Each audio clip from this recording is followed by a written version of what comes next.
horror fans? Welcome back to Road 237, back with another review. And it's time for another extreme film. Uh, yeah, I know it's been a few videos since I've done another extreme film. The the sort of marathon or run through of more extreme horror isn't over. It's not really continuing. There's still a couple here and there that I'm going to order, pick up, waiting on to come in. So, not that it's continuing, not that it's over. It just kind of slowed down and going to be more sporadic. But this is another one that I first heard about probably a decade ago. Never saw. It's actually a pretty big title. I guess you could consider this one of the classic extreme films, sort of along the lines of like Cannibal Holocaust or Faces of Death. Came out in 1988, and it's one I hadn't seen before. It's one I've always wanted to check out. Uh, Actually, the plot is very similar to another one that I've already reviewed, but it's a film from, I believe, Hong Kong. Just want to check. Yeah, Hong Kong. And yeah, this is probably considered one of the more classic of the extreme films, and it's 1988's Men Behind the Sun, or as this says, Man Behind the Sun. This is a region-free export. This is a newer Blu-ray, which it's also known as just Man Behind the Sun or Black Sun 731, which similarly to another one that I've reviewed, another one that I waited about 10 years to finally see, Philosophy of a Knife. Both of these are about the secret Unit 731 and what Japanese doctors and soldiers did to Chinese, Koreans, Serbians during World War II. Their cruel, unusual medical experiments. This one is more of an artsy documentary with reenactments. It's also 4.5 hours. This one is definitely more of like a torture fest, whereas this one is definitely presented more like a movie. It does have some gruesome stuff in it. I mean, it has its shock scenes, has its disturbing scenes, has its rather sad and depressing scenes. It even has its animal scenes, which I'll get into. This did spawn 3 sequels. The director T.F. Mao, who directed this, he only directed the fourth, the fourth and final one in the series. I'm not in any rush to see any of the sequels. I think you kind of get the idea with this. In fact, it's not like this is super educational, which is what the director was kind of set out to do. In fact, this has kind of become known as like a historical exploitation horror film, which is not what he set out to do. He set out to make more of a historical biopic, just to show the atrocities and to show what people went through. But because it focuses so hard on the not just the violence and the horrific things that people went through, but how it's done, it is very exploitative. I'm sure some people will look at this and just call it another war flick. Like, how is it a horror movie? It just feels like another war flick. Well, I'm guessing it's because of the exploitative nature. Like, how is this a horror film, but something like Schindler's List isn't? Well, Schindler's List is a cinematic masterpiece, but yeah, it's definitely a horror film. So yeah, written and directed by T.F. Mao. Runs at 105 minutes, which, yes, I am aware, and for those that don't know but would like to check this out, you can check this out for free, uncut, on YouTube, which, one, I prefer physical media anyway, and two, with movies like this, I never trust if it's really uncut, so I'd rather just buy it anyway. And as far as buying it goes, you can't really go wrong with this edition. I mean, nice Blu-ray. looks great. Comes with a nice little postcard. And I will say that this is fairly well shot for for an exploitation film. There are some scenes that look decent. Uh, Basically, I don't really think I need to go into the plot because there really isn't one. It basically just focuses on the leader of the whole unit, Lieutenant General Ishii, who was mentioned in Philosophy of a Knife, and just his ruthless nature for doing these experiments and finding new bacterial biological ways for warfare as like a last ditch effort. It goes between that, the experiments itself, and then this group of young boys who are part of the youth corps, who have sort of become young recruits. Focusing mostly on this one boy and sort of his struggle of really buying into this ideology, but being kind of sensitive towards it as well.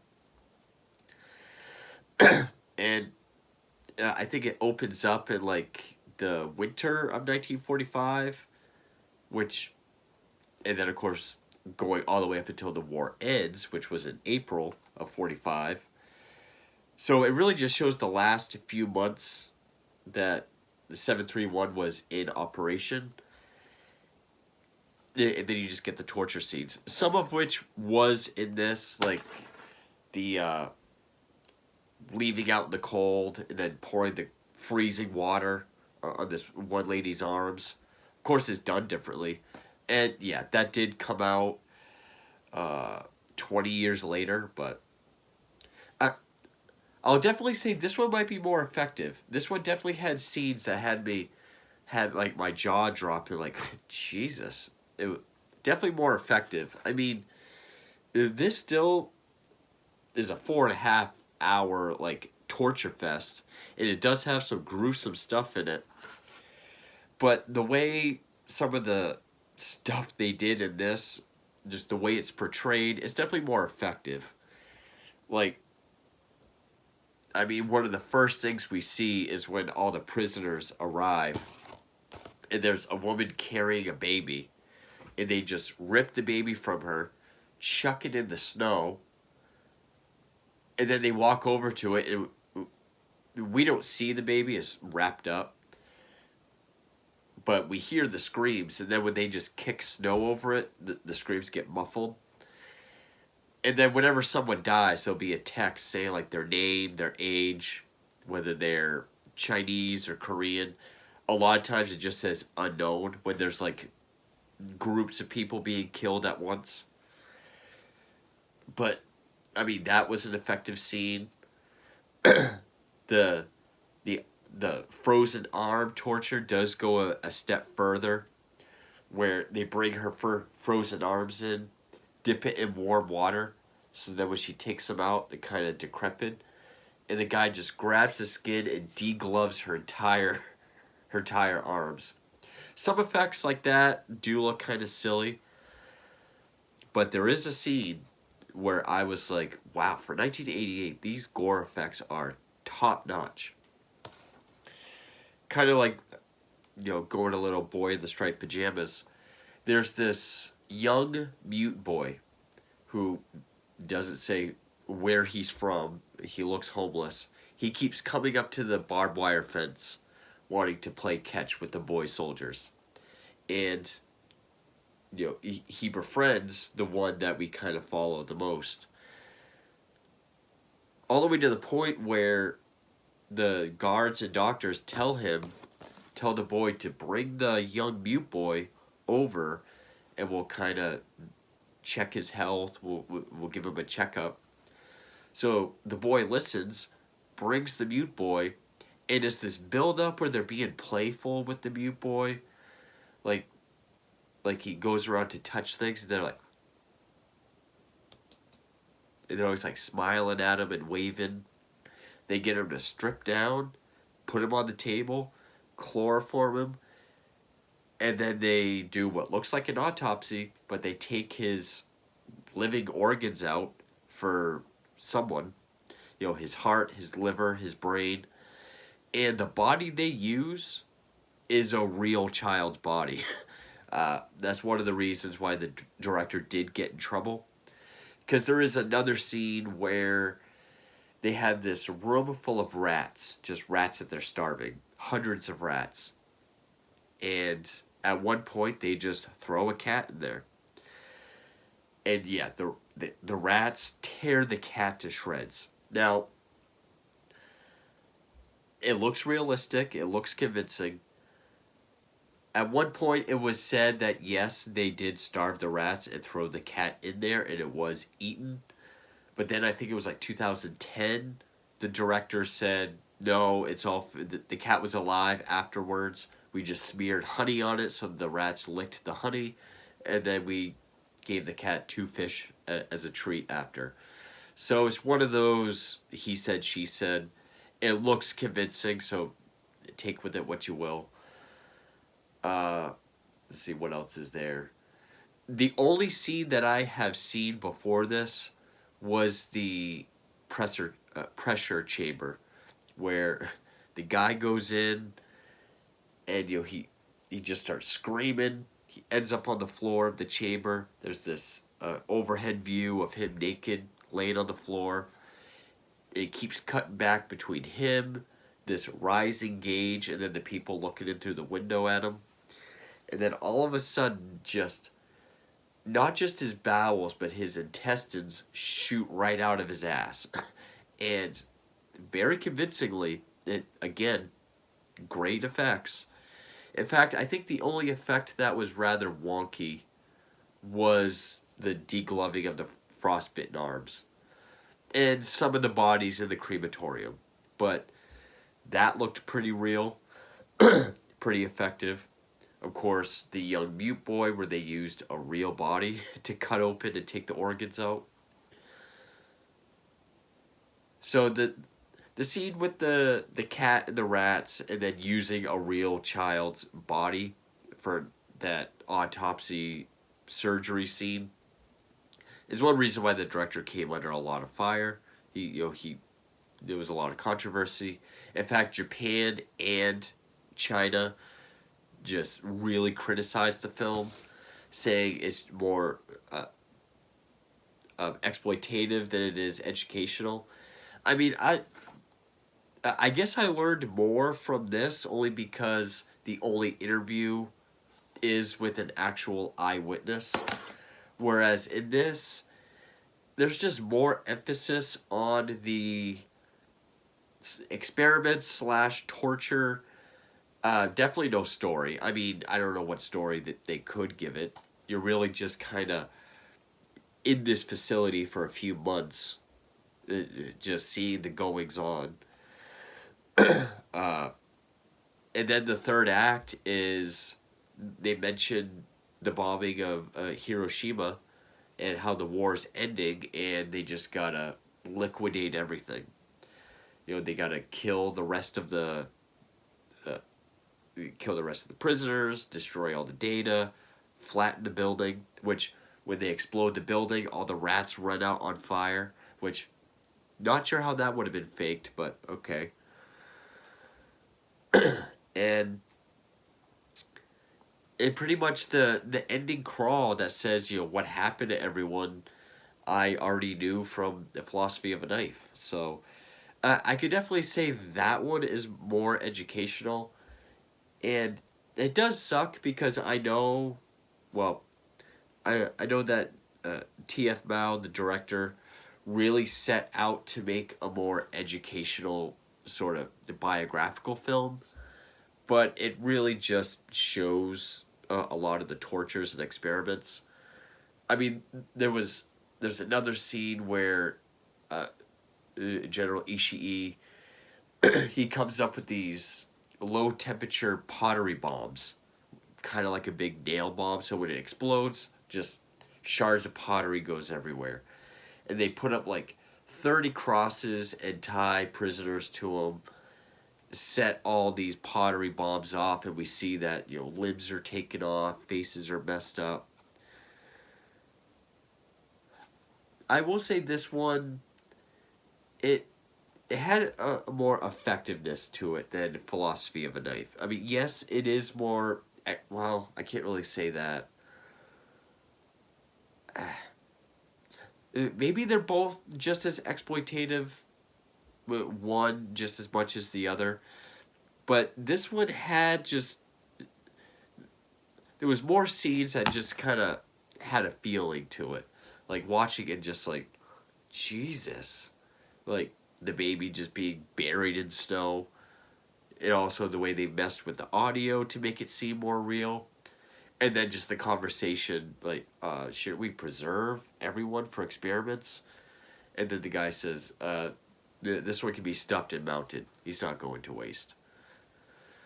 It does do a good job at showing just how they objectified and dehumanized all these prisoners to the young boys by calling them, I think it was Marutas, which I think translates to log or wood, saying that they're just logs and wood to build, the resolution to the war, their answer to the war. So they just have all these boys scream uh, Maruta at this one guy, and then just they're ordered to just beat him like nearly to death, and then they have to witness all of the experiments. So it does do a good job at showing just how they dehumanize these people and just sort of what they had to do themselves to dehumanize them. But if you're going, if you want to watch it just for torture, just for, more fucked up parts, this is probably the way to go, even though this has much better effects, I'll say, than this does. But, if you want something with a little bit more meat to it, I guess, like a little bit more uh, feeling behind it, or a little bit, there's something more effective than just like, I definitely say Philosophy of a Knife is more visceral. This one is definitely more effective, more on like a emotional level, because it's pretty much when the boy realizes that the mute boy went into the pathology room. He sees the dead body cart, and he knows he's waiting there to take his dead friend down to the crematorium. That's kind of when he realizes what's going on. Or he realizes the gravity of it, I should say. But, I mean, it definitely has its moments. I guess it's well acted. I mean, it's in Mandarin with subtitles. I usually have a hard time telling if the acting is well done or not. I can't understand the language. I'm usually reading the subtitles. I, you know, I bought them just fine. I think everyone did fine. Kind of like Sallow, there are a lot of scenes that are well shot. Like a lot of the wide shots that just show all the soldiers and just everyone in this area, or a lot of the wide shots of like the fields when they got everyone on the crosses, or like the overhead shot with the guys in the pressure chamber. It, it's still well shot, well made. Um, Definitely not artsy like this one was. Uh, but yeah, the only time it gets any kind of educational, I guess, would be the ending crawl, saying how uh, Ishii was captured, but he sort of joined forces with the U.S., gave over some of the data, and then so he was kind of let go. He wasn't tried as a war criminal. There was a big Black Plague outbreak, and then no one else could be tried as criminals because they were never found, and there was never a survivor of the 3,000 people that were captured and imprisoned at 731. Which again, and it could be my fault for watching this first, but it it it seems like it just touches on very base level knowledge, which that might be all that's out there. But I mean, I still enjoyed the film. I still thought it was well made. Uh, I was definitely interested to see what happened next. It also did a good job at showing the scale of it. I mean, this kind of made it feel like a small hostile type operation, whereas this felt like a military sized kind of facility. So the scale and scope of this film I thought was well done too. Now some DVDs do say in the tradition of Faces of Death. I wouldn't go that far because this does have a narrative. This is like an actual story or like an actual movie. It's not just a bunch of isolated death scenes or segments. So if anyone sees that DVD or marketing, it's not at all like Faces of Death.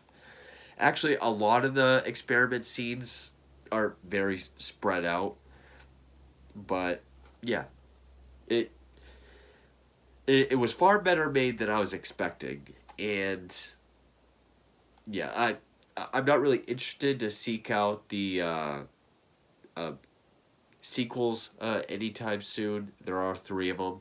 If I ever find them, maybe I'll pick them up. But for now, I think this is really the only one that matters. So yeah, I guess the director's heart was in the right place, but because of just the nature of how it was made, like the young boy's body, the cat, the rats, and just the number one focus being sort of the torture, the death, the violence, the graphic nature. It did come across as just more of an exploitation film than it did like an eye-opening, thought-provoking, or even educational historical piece. But it was still worth the wait. I first heard about this probably 10 years ago. Always been in the back of my mind to check out, and I'm glad I did. So that's another extreme film, another classic one that I've been meaning to check off my list. I do have a couple more coming. One, I don't know when it will get here. It's a Japanese film. It's been on back order. Don't know when it will get here. There are a few more that I want to get. I'm not sure when that'll be, but so yeah. For now, that might be it. So I'm not sure what I'll do next, but thank you for watching.